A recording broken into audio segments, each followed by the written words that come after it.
Hello बच्चों, तो आज हम पढ़ेंगे इंस्ट्रूमेंट्स, वो भी सिर्फ 1 मिनट के अंदर। सबसे पहले हम पढ़ेंगे वर्नियर कैलिपर। वर्नियर कैलिपर में एक होती है मेन स्केल, एक होती है वर्नियर स्केल। तो जहाँ पे वर्नियर स्केल और मेन स्केल कोइंसाइड करती है, ये हमें क्वेश्चन के अंदर दिया होता है। और अगर हमें लीस्ट काउंट निकालना है तो हम सबसे पहले लीस्ट काउंट निकालेंगे। Least count is equal to 1 MSD minus 1 VSD, 1 MSD 1 main scale division minus 1 vernier scale division.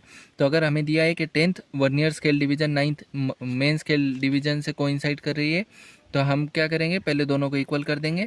फिर यहाँ से 1 VSD की वैल्यू निकालेंगे जो कि 9/10 MSD आती है।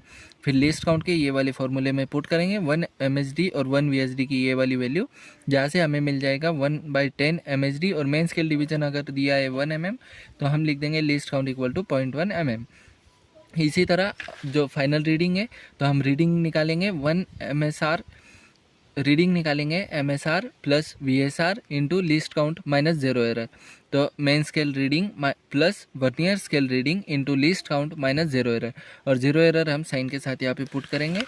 और एक एग्जांपल देख लेते हैं, जैसे कि अब ये 5.2 पे मेन स्केल रीडिंग है और वर्नियर स्केल 4th यूनिट पे यहाँ पे कोइंसाइड कर रही है। यूनिट सेंटीमीटर है और लिस्ट काउंट दिया है 0.01 सेंटीमीटर। तो हम यहाँ पे लिखेंगे reading is equal to 5.2 plus 4 into 0.01।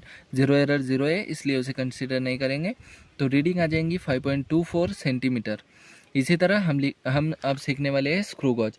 तो स्क्रू गॉज में हम सीखेंगे, एक होती है मेन स्केल और दूसरी होती है सर्कुलर स्केल। तो इसमें हम सबसे पहले पिच निकालेंगे। Pitch is equal to main scale reading upon number of rotations. Least count निकालेंगे pitch upon number of circular scale divisions. और इसी तरह हम रीडिंग निकालेंगे main scale reading plus circular scale reading into least count minus 0 error. Thank you.